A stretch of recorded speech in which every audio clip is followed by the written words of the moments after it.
What was your big break? I don't know if it's wrong on my end, but like I feel like I'm still looking for that big break. It's I don't know if it's a bad thing or if it's me just it's not greediness at all, but I feel like there's life is just the sky's the limit. So you're always continually trying to be better and grow. As far as like the actual restaurant goes, I've always enjoyed it, man. I enjoyed it from selling tacos on the street. Like I love being there, and serving people and just enjoying people's experience eating my food to now that I have all these restaurants and do like stuff on TV sometimes.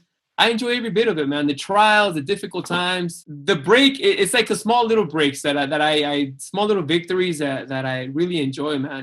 Yeah. The first guy that purchased my taco to me, like, dude, he liked it and he came back the next day, and that was a big break for me already. Before we get started today, I would be remiss if I did not thank our partners over at Proper Creative. Proper Creative is a production on demand company, and they monetize e-commerce platforms. They have a marketing powerhouse team from graphic designers, web development, photographers, videographers, market analysis, digital marketing strategists, and of course, social media experts. They help companies from development of content and products to the execution of digital strategies for e-commerce. They provide both full service and a la carte services for businesses that sell direct to the consumers. For me today, I am wearing a Proper Creative branded shirt. This is the Level Up Podcast shirt. You can get it. And this is something that we send to all of our guests that come on our show.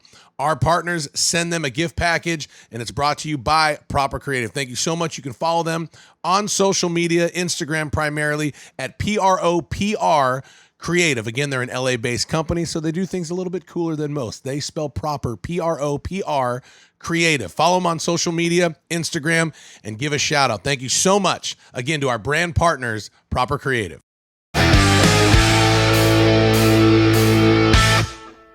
Welcome to another week of Level Up. I am Matt Rogers, your host, and as always, here with me is our co-EP engineer, Eli Adelman. How you doing? Dude, I'm great. Are you great? I'm doing great, man. It's good. I was out of town for 6 days. So yeah, you were. How did your wife Liz feel about that? Because you're with the Dallas Cowboy cheerleaders doing a promo. Not only that, man, it was like the day I left, the day after the kids got like really sick. So like Rona sick or just no, just like, stomach stuff. Stomach stuff? Yeah. So I was like, so you're sorry to miss that. You're out filming like basically the hottest cheerleaders on the planet, dude, the Dallas Cowboys, and she's at home changing with poop. Yeah, and all over the puke and everything. Yeah, it was. I was like, sorry, baby. I wish I was there to help, but not really. Liz, if you're listening, Liz Adelman, we love you. You're a beautiful, beautiful wife. She's the greatest. Do you want to give a public shout out? Yeah. Oh, my wife is incredible. Like on just a human being level, but also she's like deals with my malarkey in my schedule and your kids malarkey literally yeah right, and then yours. So I actually don't know what malarkey is, but I know it's something you say. Malarkey is a word for poop. Oh, is it? Yeah, but I don't know like what the derivative is, where it comes from. Oh, okay. Well, there you go. So dude, how was it? You were in Dallas, you were working with the Cowboy cheerleaders. It was awesome, man. Like we were working right there in the stadium. The field was like 10 yards away from where we were, so we had lunch on the field. It was great, but this great organization, and for sure, it was really cool just to see, like, get into that whole world and just the level of excellence they operate at, and it was cool. When is Jerry Jones coming on Level Up, the podcast? I think he said next week he's on. Next week? Yeah. That's But when you were there, you did not send any pictures to your wife as she was changing diapers. I sent her a couple pictures of the studio. Bad move. Okay, just she was the studio, right? Yeah. It was good. Not like, hey, babe, look at how great my work is today. Right? I really enjoyed this shot. I really captured the moment. Right? You didn't do none of that. No? No. Well, you know what? I got even a sexier guest today. Right? As always, the one thing I'm most proud of on this show, like we always say, is our guest. And I will just say this. This is our first culinary chef we've ever had on the show. And to be honest, I don't know if it gets quite bigger than this. This is one of the biggest chefs on the planet right now. Everyone, when you hear this, you are going to know him. He is dubbed the Taco King. We have the one and only Esdras Ochoa, known as the Taco King. He's the executive chef of 11 Westside. He started his culinary journey actually, and we're going to get into this, out of the back of his truck. So I don't know what that looks like. I cannot wait to hear that story. And people just loved it. And he absolutely blew up. And from there, how about this? He took it from the back of his truck and he now has 4 international restaurants that he oversees. And some of his brands that he's creating, like not only is he a brand, but he's also creating brands within his brand. He's got BuzzFeed Tasty. This is all Instagram profiles that I'm looking at right now. That when I clicked on BuzzFeed Tasty, 80 people that I follow BuzzFeed Tasty. And I didn't even know that until I just clicked on it. So that's big. He owns Mexicali Taco, Salazar Frogtown, of course, 11 Westside in Hong Kong, the Wilshire Bar, Westside. Am I saying that right? Esdras Taqueria? Taqueria. Forgive my whiteness. I'm so sorry. Also, Reunión 19 ATX. And then he's got a new concept, OBP, that we're going to talk about. The one and only Esdras Ochoa. And how are you? So for those of you, intro, man. Thank you so much, bro. I'm so pumped that you're here. I mean, my background in entertainment, I've been with chefs before, but like I met you recently through my buddy Sean Kilty. Is that your brother-in-law? Kind of. He's married to my wife's cousin, so we're all family, bro. Well, let him claim it, because when someone can claim you as family, it instantly makes them cooler. So I thought I was a cool one by calling him a cousin, bro. Dude, he's a gem of a guy, huh? Look here's how it works. I was the best man in his wedding. You are now kind of his brother-in-law, so I'm gonna say you're my brother-in-law. We're related, bro. I agree. You are the bomb. For those of you listening on Apple or Spotify, what you can't see is Esdras has a Street Fighter arcade game right behind him. That's his. I mean, is that your jam? You're speaking of my childhood now. This is it. When I get put on timeout, bro, I spend my hours right here, bro. So, and then you got the picture of the Bugatti in your background. Do you own a Bugatti yet? In my dreams, I do. I own 2 in my dreams. Well, you're gonna get them. I mean, dude, you're blowing up. We're gonna talk about your story, but right now, where are you at right now? You're in Utah, right? So I just moved to Utah. I just moved to Utah 4 months ago. I'm new to this place. I'm excited. I'm loving it. It's in the middle of winter. So far, it's been great, man. I can't complain about the move. Are you the only Hispanic in Utah right now? I wish I was. No, not at all, man. Really? A lot of my brothers are up in here, brothers and sisters. All right. So do you have family there? I do. All my siblings live here. They moved in from the last 6 years ago, one right after another. I'm the last one to move here. No way. Yeah, man. So like the golden child comes home. I bet you they are fired up that you came home, huh? Someone gets to cook, huh? They're happy. Seriously. So, okay, how many brothers and sisters, and what are we talking about? And then do you still have your parents as well? Are they still around? Yeah, so it's 4 of us. It's four of us, 2 boys, 2 girls in the family. I'm the second oldest. It's my sister Rami, myself, my little sister Minerva, and my little brother Zelf. And we're 2 years apart from the first 2. And then my parents decided to do it all over again 10 years later. So another set of 2. Let's go. Yeah, man. They took a 10-year break, and then they wanted to do it all over again. See, that's Copy and because paste. you gave them some of your magic tacos, and Daddy got fertile again and just said, "Let's do it again." Right? I mean, I've heard that your tacos are an aphrodisiac. I'm just going to throw that out there. That's exactly right, man. Like, seriously. I mean, you are the taco king. Tell me, like, how did that start? Because I attributed with you, like, in Southern California, because I know when I went back there, I mean, I know of your restaurants down there. And then, of course, all my friends know you. But I didn't know, like, Utah and then Hong Kong. I didn't know any of that. Take me back, like, to the beginning. Where did you grow up and what was it like? Because you said brothers and sisters. Are you the only chef in the house? Yeah. So I was born in Mexico City back in 1981, a long time ago. I was there till I was 6 years old. My mom was a nurse. My father was an accountant for a supermarket chain. My mom, she had issues with asthma. So it was recommended that we moved out of the city. It was big pollution there in Mexico City, unfortunately. But we moved up north to Mexicali, which is a border town in south of 2 hours east of San Diego, right in next to Calexico, 40 minutes before you get to Arizona, in the middle of the desert, in the middle of nowhere. we had an aunt that lived there. It's super hot. You're hitting 120s on average in the summer. And it's in the agriculture community. There's not a lot of opportunities, a lot of factories. We were there for 2 years, and we crossed the border onto the American side, literally the other side of the wall. And that's where I really went to school in. But we grew up with both cultures, both borders, bilingual. Yeah, man, it was the best of both worlds. We had the best tacos on the other side of the border and amazing burgers on the other side. And it was good, man. It was humble. It was it's a very it's a community of struggle, man. Not a lot of opportunities. If you people aspire to become a school teacher, a border patrol agent, a correctional officer, maybe in the medical field, and that's about it, man. There's not a lot of opportunities. It's very, very tough. So did you know at it, like when, were you like the other kids, like you wanted to be a police officer or a teacher, or did you know at a young age, like, nah, dude, I'm going to sling these tacos? Yeah, no, I wanted to do something else, but no, it wasn't for me, man. I like in the middle of high school, I knew I wanted to get away and not do like the traditional thing of just, staying in the valley, marrying a local girl from the valley and just do the same routine. Again, we weren't from there. We came from Mexico City, which is a big city, right? It's the New York of Latin America. So we always had that hustle and that mentality, my family and I. So, when I graduated from high school, I wanted to become a fashion designer. I loved fashion. I loved art. I loved style. So I graduated from high school and I moved to Washington to serve a 2-year mission for my church. What high school did you go to? Calexico High School, the only high school in town. Just one high school. Population of the city I grew up in was probably about 40,000. Yeah. Yeah.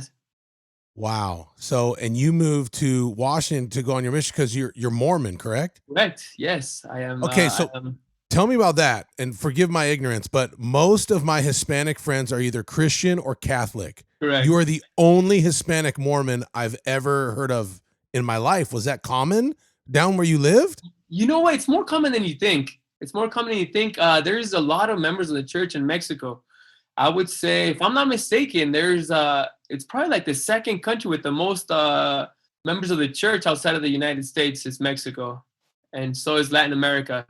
A lot of Spanish-speaking members of the church. Yeah, my mom was baptized when she was a teenager in Mexico City by 2 missionaries knocked on her door, and I was born in the church already, so I've been a member all my life. I had no idea. Eli, you're nodding your head yes. Did you know that? No, I didn't know that. That was new for me. I didn't know that at Yeah. all. Man. So at a young age, you knew the Lord, right? I mean, it was very important to you. You've carried on the tradition of your family. Yeah. I was fortunate enough to be raised by a good family. Mom and dad were always there. My father was a bishop when he was young in the church, and he had positions of leadership.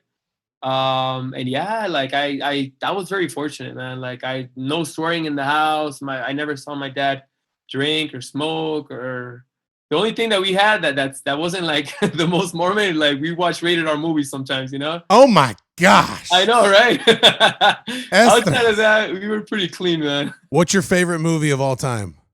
Oh man, that's a tough one, man. Indiana Jones, Forrest Gump, The Kite Runner. What else? A Little Boy. Yeah. That makes me cry every time, man. Look at you. So Movies that make me cry. Those are the movies I love. So you go to Washington State, right, for your mission? Correct. Which is crazy. I lived in Seattle. I'm an ex-Husky. I was a football player. Where did you live? One of my best friends is a Husky. Yeah, baby. See, now we're best friends. We're brother-in-laws and best friends. This was meant to be. When you go on your mission, like what's that like? Is it already set up that you're going to stay in this family and that? And are you riding a bike? Are you wearing the white shirt with the tie? Like, is that how you're getting down? The white shirt and tie, that's a must, no matter where you're going. Right. So I got served. I got called to serve in Washington. I wanted to serve on this exotic mission, of course, like every other missionary, right? So when I opened my mission call, it's a big exciting moment. It said Washington Spanish speaking, and that threw me off. I didn't know there was a lot of Spanish speakers in Washington. When I arrived there, there's a lot of people from Michoacan, Jalisco. So most of my areas were Spanish speaking. So I had a car. I didn't have a bicycle to cover more ground. You arrive there, you're set with a new missionary who's going to be your trainer. You have no idea who this is. My first trainer was missionary that was Navajo. He was from New Mexico. So I learned a lot about his culture, a lot about who he was. A lot of times we didn't get along. We hated each other. But Really? we learned. Oh, yeah, man. It's common. But those are the trials. And we'll get into it, I'm sure. But those are the things that really taught me about people and how to love human beings. And by the end of the transfer, you could be with this person for 6 weeks to 6 months. You end up loving this person, man, and you learn how to love and be humble about it, and how to see, eye to eye on a lot of things that you wouldn't normally. Does that come from life experiences, or does that come from the church, or does it come from the Lord himself?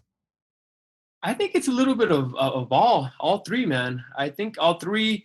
If I'm a man of faith, I think you're as well. A lot of it has to do with prayer and just being submissive, man, being humble, and just give yourself to the Lord. And hey, this is the plan. And all right, it's your ball game, So tell me what to do, and I'll do it. And that mentality helps you overpass a lot of things, at my experience. Right. Did you know in Washington when you were on your mission, did you know that you wanted to cook? Did you know that, you had the culinary bug, as they say, or did you still want to do fashion and travel around the world? So I wanted to do fashion heavily. Before I served my mission, I was already registering to the Art Institute in LA. So as soon as I finished my mission, I already had a game plan going for me. But in my mission, I had the first experience where I saw that I could possibly have a plan B, which was food. So I got transferred to this area on my mission in the middle of nowhere. It was called Cle Elum, Washington. I don't know if you heard of it. Mm-mm. Its population, maybe 1,000, 2,000 in the mountains, snow up to my knees. I got transferred in the middle of winter, coming from Baja, man, 120-degree weather. Yeah, right? It was brutal, man. Knocking Holy on doors, smokes. Snow up to my knees. But people were excited that this Mexican missionary got transferred into a super white area, right? So all the members were like, whoa, like, you're so exotic. Like, Elder Ochoa, like, we got to take you to the best Mexican restaurant in town, which is only one. Right. And I went, and it was really bad, as you can probably guess. Sure. Yeah. I live in Tennessee, and people are trying to do Mexican over here. It's not great. We need you here. We need you. Come to Tennessee. All right, go. So keep going. So you ate it, and you're like, this isn't great. This is white people Mexican. It's not real Mexican. Yes. You know the drill. Yep, exactly. And then So, what? of So you're course, like, I got to do this better, or what? Exactly. I offered, you know what? I'm going to show you guys what real Mexican food is. And I grew up cooking here and there, with my mom and dad on the weekends, carne asada, ceviches, whatnot. And I did. I set it up. We got invited to dinner. The sister, she bought all this stuff I on the list that I gave her. And then I cooked a fabulous meal. They were blown away. The word got out in the church and the congregation. So I had all these ladies signing up to feed us, and I was cooking dinners everywhere, left and right in that area. So can you, this is going to sound a weird question. I don't know how else to say it, so I'll just say it. Sure. Do you have to, at that time, do you have to go to a Mexican market to get the right Mexican spices, or could you just buy it at an Albertsons or a Kroger at the time? Like, I guess what I'm trying to say is, can you take, these normal watered down groceries and actually make it a good, authentic Mexican taco? You can. And we'll get into that as well. Like when I opened the restaurants in the other countries, that was my biggest challenge. But I did. I went to the local Ralph's, and most of them have jalapenos, even though it's not too exotic. Sure. The simple things you could find, and I just kind of made it work with that. And again, these people, they don't know a lot about Mexican food, so the simple things, it was already a big deal for them, no? Yeah. So that night you just rocked everybody's socks off, and they're like, it's that good, you got to do something with this, or what? Yeah, and that's when my companion and everybody was like, wow, dude, like, your food is great, man. And that's where I kind of like put on the back burner. If fashion doesn't work, maybe one day I could cook for a living. And it was always there. So to hear people praise you for your cooking had to feel good, trigger something inside of you to where like, okay, this might be my thing. Exactly. And this is what, in the mid 90s or early 90s? No, I'm not that old, man. This was in 2002. Oh, snap. Yeah, man. That's not long. Well, because I knew you were born in 80, so I figured in your late teens you were probably on the mission. But yeah, so early 2000s, because you're only 39 right now, right? That's correct. 39. Yeah. All right. So early 2000s, and then you go back to California to be a designer? Correct. So then I moved to LA. I finished my mission. I learned so many things, man. I changed completely. I grew up from being a teenager, and at 19, they drove me to, I felt like I was in my 30s, man. The discipline we learned on the mission, it helped me so much in so many ways. So I finished my mission. I was home for 2 months, just hanging out with my family. My mom had saved up at the time. She said, okay, son, here's $1,000. This is all the money I have, and good luck in LA. I had to make it work with that, with $1,000. Find a place to stay, food. They bought me an old car, and that's where the journey began, man. Okay, so this is the stuff that fascinates me, because so many people out there have a dream, have a desire to do something, that have, most of them, and I'm going to even say 99% of them, have right now more than you had at that point. And then now you are the taco king, and you've bred this brand, and people make so many excuses. Well, I don't have this, I don't have that. Like, dude, you had $1,000, a beat up car, and no help. What happened? What's the difference between you and all the other crybabies out there that are still waiting for like something to show up, and they need to just really go out and they need to show up? Correct. Oh, man. I think it's a mixture of so many things. Now looking back at it, a lot of it was just me being naive, and also just being adventurous, being excited, being carefree. At that age, I had nothing to lose. I wasn't married, I didn't have kids, I didn't have responsibilities. I just had a dream, and I was gonna do whatever it was to try to achieve that dream. I moved to LA. I didn't have any friends. I was excited to move to a big city, and LA was a big deal. It still is. Coming from that small town, coming from my mission, small towns, knocking on doors, moving to LA, studying fashion design, being introduced to so many cultures and nationalities and customs. For me, it was like I went to another planet, man. And I wanted to soak it all in. I was so excited about it. And that mentality just carried me on to just making friends, meeting people, opening doors. A lot of it had to do with the mentality. For sure. So you got $1,000, you got a car. So like, let's just say at the end of month one, roughly, how much money do you have? Are you broke? No. I was super careful. I didn't have any debt, so I didn't have a car payment. So literally, like, I would just spend a couple bucks just to eat here and there. Like, what do you eat? Do you eat McDonald's? Do you eat Top Ramen? Like, what are you eating? I would eat a lot of fast food, man. I would eat a lot of McDonald's. You're 21 years old. It doesn't matter, Yeah. You could eat junk food all day, and you're fine. No biggie. Are you eating that stuff and you're like, this stuff sucks, I can make something so much better? And then, so like, when do you, so then what happens next? How do you get, like, what was your big break? So then my first job was I worked for a company that we distributed auto parts for different shops throughout LA County and Orange County. So back then we had a Thomas guide, and I would just go to the warehouse, and then I would get shipped everywhere throughout the city. And that's how I learned my ways around LA. We didn't have smartphones back then. So I had a Thomas guide, and I learned the freeways fast. That kind of helped me really good.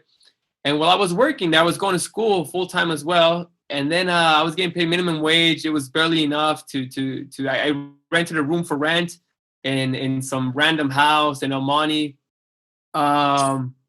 This Chinese man, he was this old Chinese man. He rented like rooms in his house. And it was just so new to me living in a house with other strangers from Asia, right. And the smells. And it was cool, man. It was exciting, yeah. But it was just very new to me, all this. So then I got a part-time job at Victoria's Secret in the West Covina Mall. Oh, snap. That's my hometown, bro. No way, man. I grew up in Covina. I went to South Hills High School in West Covina. I know exactly what you're talking about. And you shopped at Victoria's Secret all the time. I would look at Victoria's Secret. Like, you dream of the Bugatti behind you, I would dream of the Victoria's Secret poster in front of you. I'm just kidding. People say you become what you read. If that was true, I would have became a woman. But anyway, here's the thing that fascinates me about you compared to a lot of people. You had a dream to be in fashion. You had a gift and a destiny to be in food, yet you were working in auto part distribution. But you had an unbelievable attitude. And that's why I say that, because so many people are like, well, that's not my dream. That's not my destiny. So I'm not going to do that. No, dude, sometimes you got to do what you don't want to do now so you can do what you really need to do and want to do later. 100%. And you're proof 100%. Of that. I like how you said, like, well, so I found my way around the city. Like, you found that tool. It wasn't your desire. You probably didn't want to be there, but you used it to get something from it, which was getting your way around town, man. So huge. I got mad respect. Okay, so you're at Victoria's Secret, and then what happens? I was at Victoria's Secret. I was still going to school full time. You know, I was making money here and there, just barely getting by. And then I in school, I overheard a girl talking to this other student about how she found like the coolest job in a casino in LA that paid $12 an hour, which was a lot of money for us back then. That had full benefits, and they paid for your meals, and you had to do is just gamble like the company's money. It was just like bizarre, man. This is nuts. Is that called a cooler or a spotter or something? That's rad. Oh my gosh. All right, what happened? Right. So I'm like, dude, this is interesting. This is cool. So I asked her, you know, I'm sorry, I overheard you saying this. Do you know if they're hiring? I'm interested. And she gave me the phone number. I called. I went in for an interview. I got the job. I feel like I made it, man. I was like sick, coming from a small town, getting $12 an hour.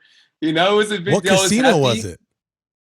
I got a new car, you know, I got a better, nicer apartment. What casino was it? And this was at Hustler Casino in Gardena. Look at you, bro. I'm a hustler, baby. All right. So you're gambling. And I mean, if you win, it didn't matter anyway, right? It was all the house's money. It was the company's money, correct. Okay. We got paid. They had a bonus structure. They had a lot of different perks, which is cool. It was fun. So I was there for about 5 years, man. No, 2 years first. Wow. And then I learned how to play poker. So I started become really, really good at poker. Right after work, I was to go play poker every single day till I quit my job, and I started playing poker for a living for about a year and a half. That's not very Mormon of you. No, I know. And that's another story. What's going on here? Are your did you tell your parents, or are we coming out with it right now? That was my dark moment in life, man. I'm honest. Was it really? Yeah, I mean, yeah, the casino industry, it's very different. You know, it's not ideal for Mormons or for people that are, you know, trying to be religious, and for sure, you know, but it doesn't happen overnight, right? You go there, you do your job, and little by little, you start, you know, getting used to these customs that is part of your pretty much every day, you know. So little by little, I stopped going to church, you know. And I just got stuck in the casino industry, man, which wasn't easy. I got to the point where I hated my job, and that's when I quit, and I was becoming good at poker, but still the culture of the casino wasn't the best, and I knew it wasn't long-term, and I knew I wanted to catch a big break. That's when Chris Moneymaker won the World Series of Poker, and everybody was playing poker. Everybody was catching big rides on poker tournaments, and I cashed on a few tournaments. I made a couple bucks here and there. I was able to live off of it for a year and a half. Did you ever play in the World Series of Poker? I'm sorry, please. Did you ever play in the World Series of Poker? No, I was very close. I worked my way up to, I had to win one more satellite to buy the seat into a $10,000 seat, and that's the one I missed. But I played other smaller tournaments, which were decent. There you go. But it's crazy how, like you said, like when you talk about from, you know, a spiritual aspect, it's like how the enemy tries to pull you down and keep you there when you have this unbelievable destiny on the other side. Did God use that and bring someone across your path to pull you out, or did you just make the decision like, dude, this is not me, I'm out? Like, what did that look like? Yeah, my wife, I met my wife, got married, and I knew like that casino wasn't what I wanted for my family and for me. It changes people, you know? Yeah. It changes people, and I had a baby on the way, and I just knew that wasn't for me, man. I didn't want that for my family. So I went back to work in the casino, but it's different from when you're gambling, and I just took it as a customer service kind of a job. The recession hit 2 years later, and that's when I lost my job. And 08, 09, right? I'm sorry? So this is 2008, 2009? Yeah, that is correct. 2008, 2009, the recession hit. I lost my job in the casino, and that's when I said, okay, like I had, I don't know, $2,000-$3,000 saved up from my poker bankroll that I just had on the side. And I said, you know what? I'm going to start my taco stand. No way. Yeah, man. So this is a point I want to put a little pin here. You are 27 years old right about this point, right? Exactly, 27 years old. So, dude, you're 27.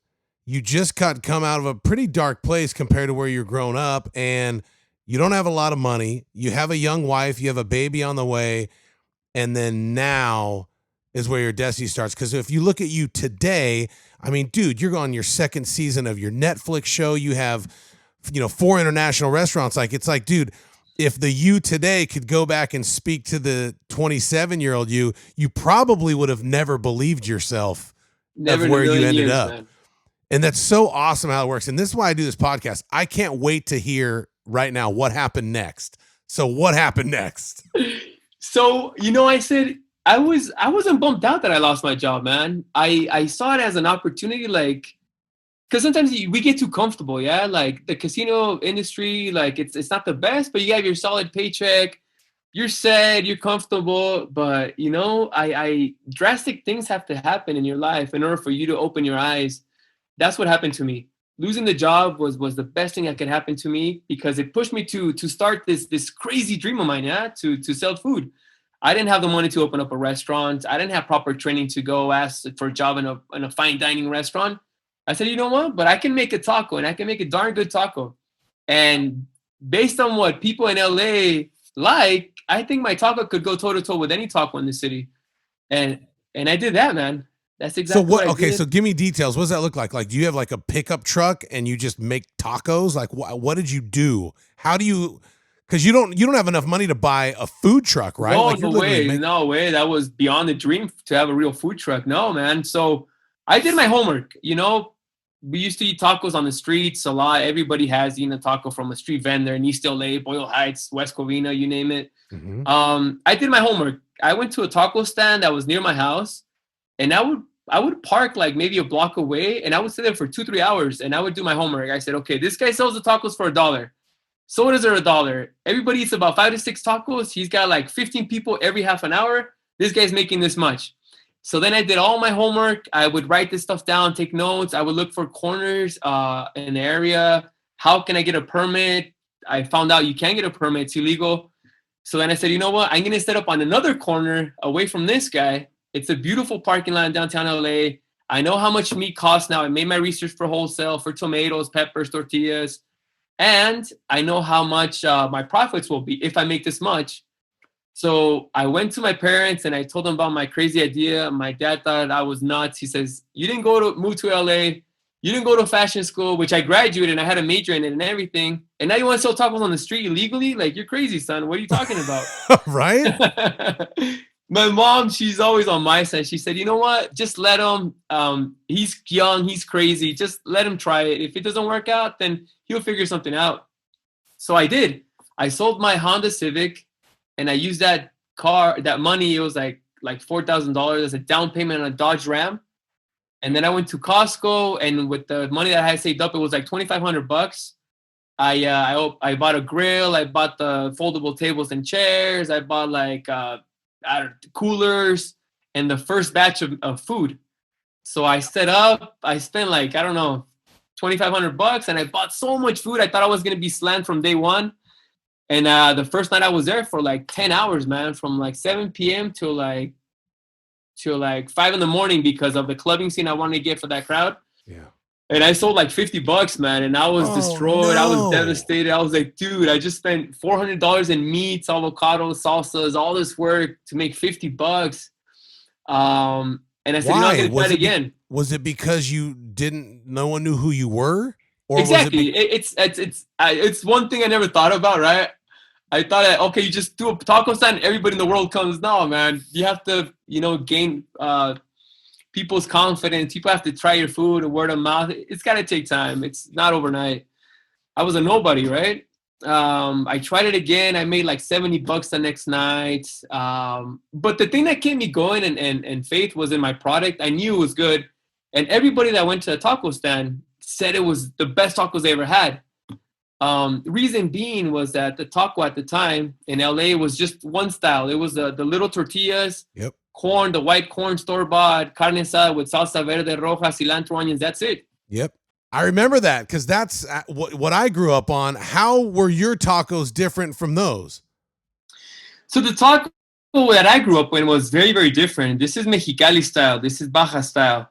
The tacos that we grew up on was proper carne asada. Means that it's grilled on open flame as opposed to on a plancha, yeah? Yeah. On a hot griddle. This is a proper carne asada. We marinate the steaks, grill them over charcoal, and then we chop it up on this like huge tree trunk, like on this huge chopping block. And then we use corn tortilla, flour tortillas, and then you have a huge array of salsas. They're toppings from pickled onions, minced cabbage, cilantro, onion, 4 kinds of salsas, guacamole, the works. So that was the taco I brought to the game here in LA. It was a huge novelty at the time. No one was making these kinds of tacos. So what's the game changer? Is it cooking it on the open flame, or is it chopping it on the tree stump, like, or is it all of it? It was all of it. It was people weren't used to seeing this here, you know? If you go to Tijuana or to Mexicali, we grew up on it. It's always been done the same way. But in LA at the time, no one was doing this proper kind of taco here. I was one of the first ones. So it blew people's minds. It's like, wow, what are these tacos? Like, people that knew, and they were so excited to finally see this kind of taco here. So that was a big novelty. Little by little, the food bloggers were very popular back then. Yelp was huge. So wait, but that doesn't happen at this point. I mean, we're just coming off of you making $70 on your second night from the back of your truck. Yeah. Were you doing that? Like, were you cooking it on an open flame or no? I was the whole time from the very first night I set up. I was doing the proper procedures every single way, no cutting corners. Some bloggers started coming. They wrote blogs about us, and then little by little, the crowd started building till we were on Yelp, #1 in the city of LA on Yelp, man. Fine dining restaurants. You're on Yelp from the back of your truck? Yeah. How's that possible? Hilarious. Like, were you like Proper Taco, or or were you just the taco guy on the corner of the street we got to go check out? No, so I before I started this whole concept, I had a vision in mind. And even though I had to start on the streets, I knew I didn't want to stay on the street forever. So I thought about a name, which was Mexicali Taco Company. I went to a printing guy. I printed this huge magnet that I posted in front of my cart with a logo that I created. I designed by hand. Phone number. We had Twitter, so I put the Twitter logo and the menu. So I thought about all these little things. We had some T-shirts printed. Even though we were selling tacos on the streets illegally, like all the little details were there, and I made sure that was important. The best part is you probably had the people who could have got you in trouble. Maybe the cops would write you tickets. They were probably your customers, right? They so were, man. Later on, I found out the health department, which busts all the illegal street vendors, was a block away from my corner, man. It was hilarious. And it wasn't because you were so good? Like, they would just go eat and they're like, well, we don't want to mess with that guy. Looking back at it, yes. They knew some of the people that worked for the health department, they ate there. Obviously, they didn't have their badge on or anything. Sure. But later on, it was so obvious. We were so popular. We were voted best tacos in LA in 2013. Came out on KTLA Channel 5. So it was a double-edged sword. It brought us a lot of customers, and also like the health department, they couldn't ignore it. So that's when we got shut down 2.5 years later. Oh, boo. I bet you people were so mad. Well, okay, wait, let me put a pin on it right there. So this is super important for people out there that have an idea, a concept, and want to start their business. When did you make money from that stand? Because it sounds like you were just reinvesting back into your product, right? Yes. How important is that? And I had a lot of questions like this. I never had my own business. I never worked in a food industry. I didn't do anything of this. So I had to learn as I went. And I had all these questions that I wish someone answered for me, right? Or that I could ask anybody. The first time we started making money after paying everything off was probably like in month 6. After 6 months, we started making, instead of the $70 the first night, $50 the first night, we were making on average about $800 to $1,000 in 4 hours. I didn't have to stay till 3, 4 in the morning with the drunk crowd.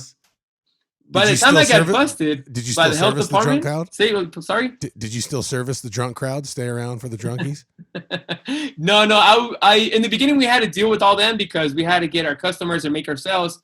We saw a guy get shot, on our stand, the police, fights, boyfriends breaking up with their girlfriends. We saw a guy propose to a girl in our taco stand. We saw it all, man. It was crazy. It was good stories, good memories. So the health department shuts you down, and They then shut what? us down after 2 years and a half. And that's when one of my customers, Paul Yu, he said, Esdras, you got to keep doing this. Let's sit down and talk, and let's see if you're interested. We can partner up. And I did. I partnered up with Paul, who's now like my brother. He's my best friend.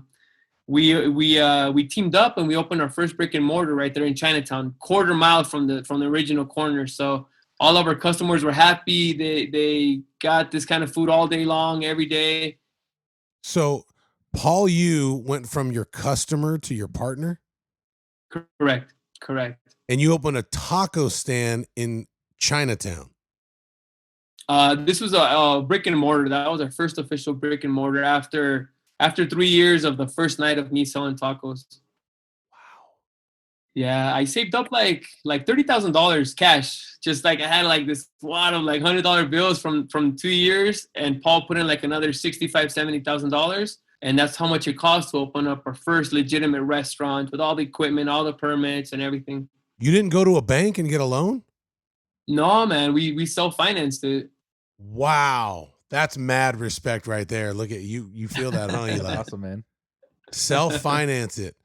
And man, that's the thing. Like so many people are like, oh, I'll get my money from the bank, this and that, but they don't have any skin in the game. Like, I think your mentality changes when, you have years of hard work and, sweat and tears and watching people get shot, people get engaged, people break up, and you have all of that money and you double down on it again. That changes your work ethic and your mentality, right?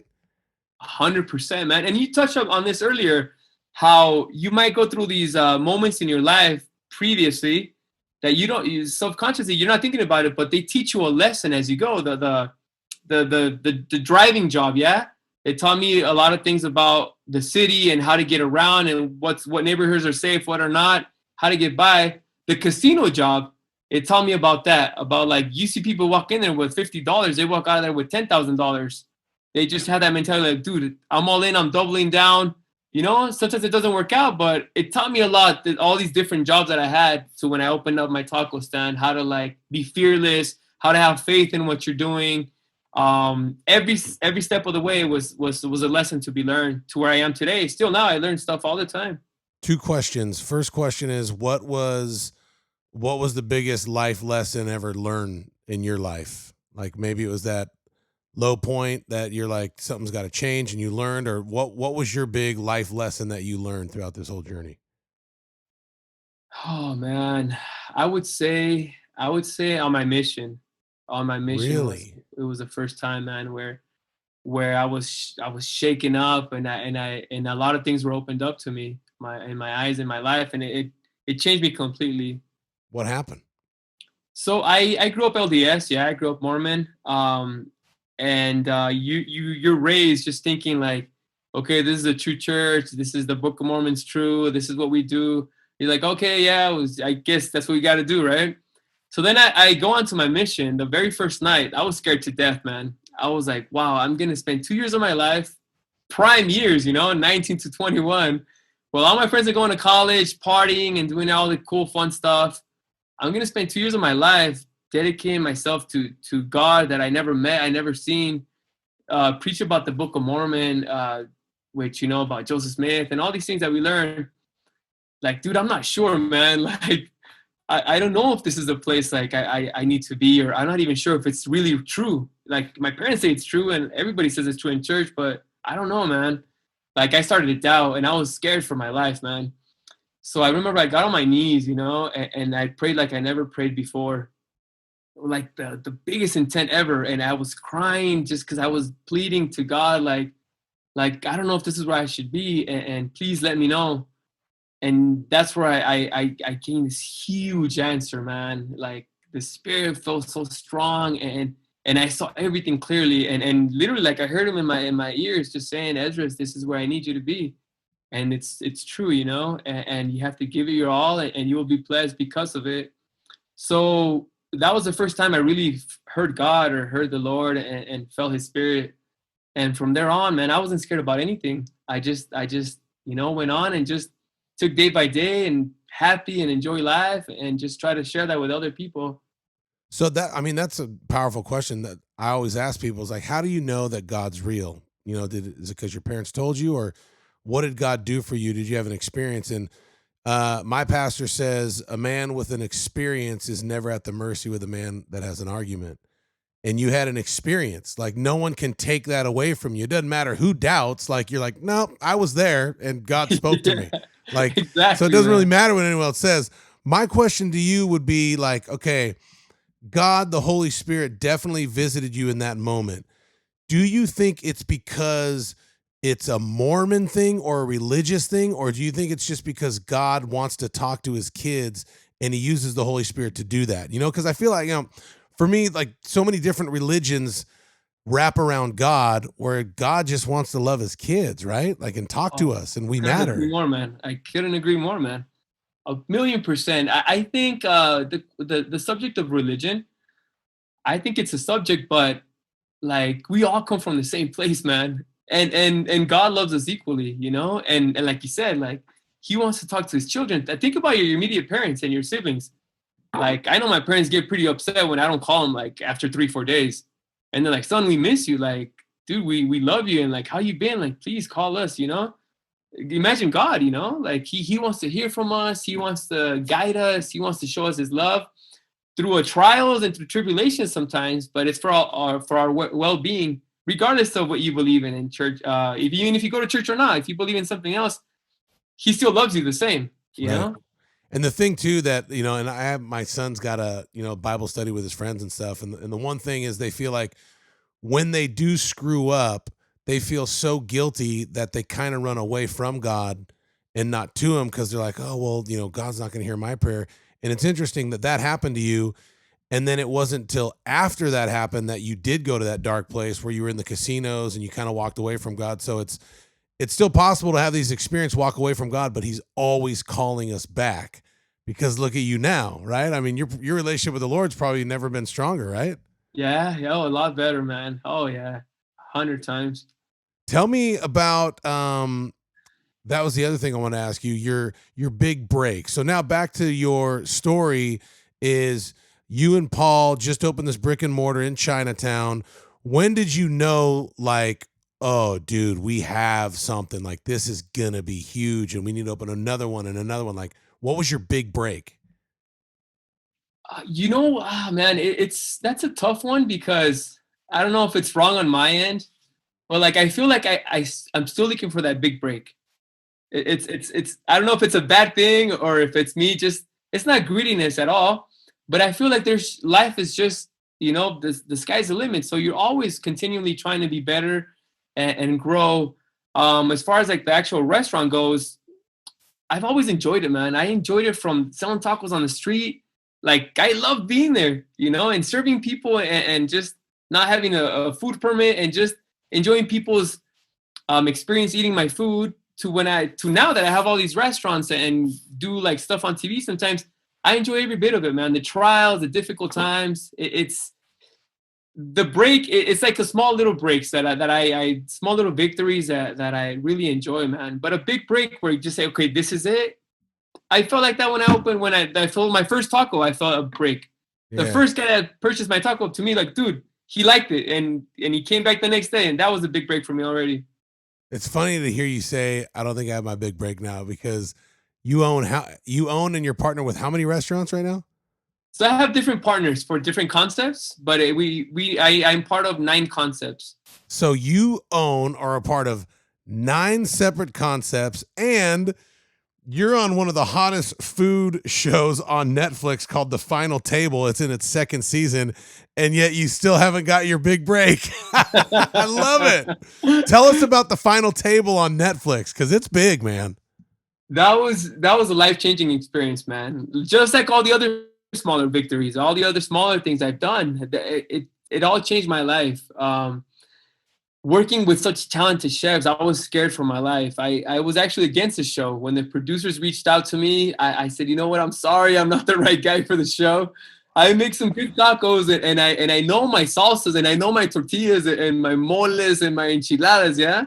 but I can't compete with Michelin star chefs from around the world, studied in France, in Japan, and I wasn't confident, man, to that level.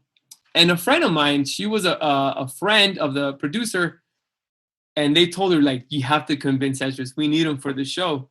So she convinced me. She said, Esdras, this is going to change your life. Think about your family. Think about your friends. Think about the people that look up to you. And I said, you know what? You're right. There's a million people, even more chefs in the world that would kill to have an opportunity like this. And I'm saying no to it. I have to do it. You know, not everybody gets a chance like this. So I'm going to go and give it my all and hope for the best. And that's when I went in thinking this way with that attitude. And yeah, like I made it. I was one of the semifinalists on the show. Did you love it? Are you glad you did it? Oh, 100%, man. 100%. It was the best decision I ever made.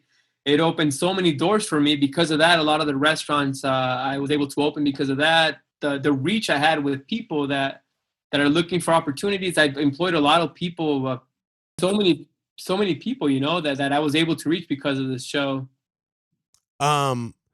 So from there, you told me a couple weeks ago you were filming something else. Was that this, or are you filming something new? No, this is something else. This is something for I guess I can't talk about it, but it's for a cooking show, a really fun one, and this should be airing in April. Is it gonna be on cable? Is it gonna be on Netflix? Is it gonna be on NBC? It's gonna be on, I believe, Food Network and Discovery Plus.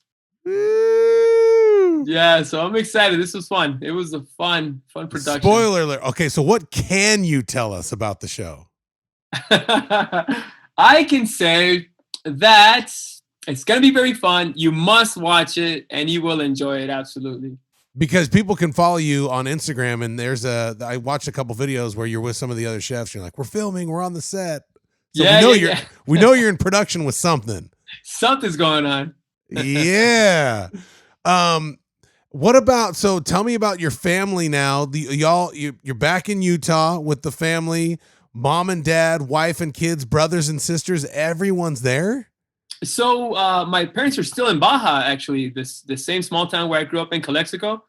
They're still there, mom and dad. I moved up here with my immediate family because of the whole COVID thing in LA. We needed more space, and we came here just to check out some of the national parks early in the year last year, and we fell in love with it, man. The space, beautiful houses, the bang for the dollar. And the place like Utah, it's insane. Dude, everyone's leaving Cali, bro. I left Cali 5 years ago for Tennessee, and I still love Cali. I love the way Cali was in the 80s and 90s when I grew up there, but man, politicians have really screwed it up, and it bums me out. It really bums me out. So I'm glad that you and your family are happy. Let me ask you this. I'm curious. So how often are your parents able to come visit you here? Do they ever? Is it not in the cards for them? Do they not? Yeah. They come, I would say, 3 times a year. I would say I've only been here for 4 months, but they visit my siblings. My siblings been here for 6-7 years. They come about 3 times a year, hang out for a week. My mom stays a little bit longer. So we see them on a regular basis. I was in LA prior to this, and I just drive down 4 hours to visit my parents once a month at least. We're pretty close. So 2020 had to be a terrible year for, your restaurants in California, right? Is it getting better? You know what? It was extremely difficult, just like a lot of my colleagues. It was the most difficult year. It was very hard and stressful, but I saw so many blessings come out of this, man. Like, really? Insane like what? Blessings. Like, well, because of work, I travel like 4 or 5 months, 6 months out of the year sometimes, and I don't see my family for that long. I had a restaurant in India. I was there for a year. The restaurant's in Hong Kong. I'm there throughout the year, 5-6 months. So because everything was put on hold, I really got to stay home. And I've been hanging out with my kids. They're preteens, and it's a very important age in their life where I need to be there. And if it wasn't for this, like, I would still be going rounds and missing a lot of important moments in their life. That's awesome. What's one of the biggest things that, with what you've been through, that you want to instill in your kids? To have faith, to be happy. Look for happiness in life. Don't look for money. Don't look for riches or for status. Look for joy and look for happiness, man. And if you focus on that, it changes everything. I bet you, and I tell that, that's great advice. I say that to my kids a lot too. Like, you look at you now, uh, you're on Netflix, you got a new show coming out, 9 different restaurant concepts that you're a part of. Would you say some of your happiest times was selling those tacos out of the back of your car when you weren't making any money? Till this day, man. It's I always tell the story. It's funny that you mentioned that. It's that was my favorite restaurant, the taco stand, out of all the restaurants. How come? Because I was so new at it, man. It was exciting because I was a cook, the taquero, I was a busser, I was the server. Like, you come into my stand and it's your turn, I would greet you with a big smile. I was so grateful that you're buying a taco from me. And then I talk to you, how you doing? While I make your food, I get to meet my customer, and then I make your food in front of you, serve it, watch you enjoy it. It was everything, like in a small moment, man. And that's where I came from. That's the culture I was raised up on, and just to share with people face to face, man. That with the restaurants, you have servers, you're in the back, you're running around, taking calls and PR, blah blah blah. That taco stand was like the purest form of service, and just my craft being explained and shared with others with love, man. You're the man. I really hope I can get together with you one day and just chill with you and enjoy your beautiful hands that make the best taco in the world. I will make you the best taco I'm capable of, just for you, man. It's the best taco in the world because it's it's Mexicali, it's you, and it's Jesus all wrapped up into one. Thank you, man. Oh, and a tortilla, beautiful fluffy tortilla, man. You are the man. I'm glad we're friends now. How can people follow you? Where can they find you at? And then, like, what are you most excited about right now? I am excited, man, to do something in Utah. I think it's missing true Mexican food here in Utah. I think it's people are hungry, they're ready for it, and with all the history I have and the knowledge I've had and gained along the years, I think it's time for something good in Utah to happen. I'm excited to travel again, visit the restaurants in Asia. Through the restaurants that we have now, I haven't even seen them. I only seen them on videos, on WhatsApp, on emails. I never stepped into them, so I'm excited to see what my guys have created in Asia. That's so awesome, man. And then people can follow you personally on Instagram at Esdras8A. It's ESDRAS 8, the number 8. A is in Apple. Talk to me real quick about how are you affiliated with BuzzFeed Tasty? Because y'all have just under 40 million followers. And I mean, everybody follows BuzzFeed Tasty. How are you affiliated with that? Yeah, it's such a great team there at BuzzFeed, man. They reached out about a year and a half ago.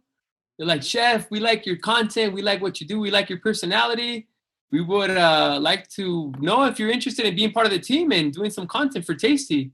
And of course, I was more than happy to, man. I'm a big fan of Tasty. I love what they do. And it's just a perfect platform to share passion, food, and just good people, That's awesome, man. So you are the man. Everyone can see you on The Final Table on Netflix, and then this secret show you got coming out on the Food Network and Discovery Plus, right? But the most exciting part about it actually is I'm starting my YouTube channel very, very soon. I partnered up with some amazing, talented individuals who done so much stuff for Hollywood, and we're producing our first show on YouTube. So it's gonna be called The Taste of Life with Chef Esdras Ochoa. So be on the lookout. So absolutely. And then what are you going to do? Like, what's the show going to be about? The channel going to be about? So the pretty much The Taste of Life, just like the title. First episode, we're producing it right now. It's about my story, who I am, where I come from, the struggle of starting a taco stand, working in a casino, the big dream. And then we're going to go to the film at the taco stand, film possibly in the casino. And then this is the story where it all began. And then from there on, I'm going to share recipes. We're going to go to the restaurants, behind the scenes. We're going to do dinner collaborations, travel around the world, different countries, and talk about culture, food, religion, people, politics, everything, man. What makes life beautiful when it comes snap. Are you a political guy? You're into politics? I'm not, but I'm always welcome to talk about the little that I know. I will talk about anything, whatever you want, man. With that, I want to talk about you coming to Nashville and making a a Nashville hot chicken taco. Woo! So take what you know, mix with the Nashville culture, and make the perfect Nashville hot chicken taco. Ooh, that sounds lovely, man. I will be there, man. Thank you so much, everybody. This is Esdras Ochoa, and you can follow him once again all over social media. Check him out on Instagram, ESDRAS8A. You'll see the blue check mark. He is the man, the myth, the legend. 9 restaurants, Netflix show, something coming out. And have you enjoyed coming on Level Up, man? Thank you so much for coming. So much, man. So much. Highlight of the year, bro. Thank you for having me, Matt. You are the man. I appreciate you. And for those of you listening or watching, please make sure you like. Please make sure you subscribe, share, and rate us. We are the fastest growing podcast in 2021. We are so proud of that. And like you now, Eli, how many countries are we in? What did we say? 10? We're in 10 countries. Something like that. Let's man. go. We're spreading. After this one airs too, Esdras is going to bring in his, his people. Yep. So we're getting it done. You are the man. Thank you so much. The Taco King was here with us today. This has been another edition of Level Up. Thank you so much.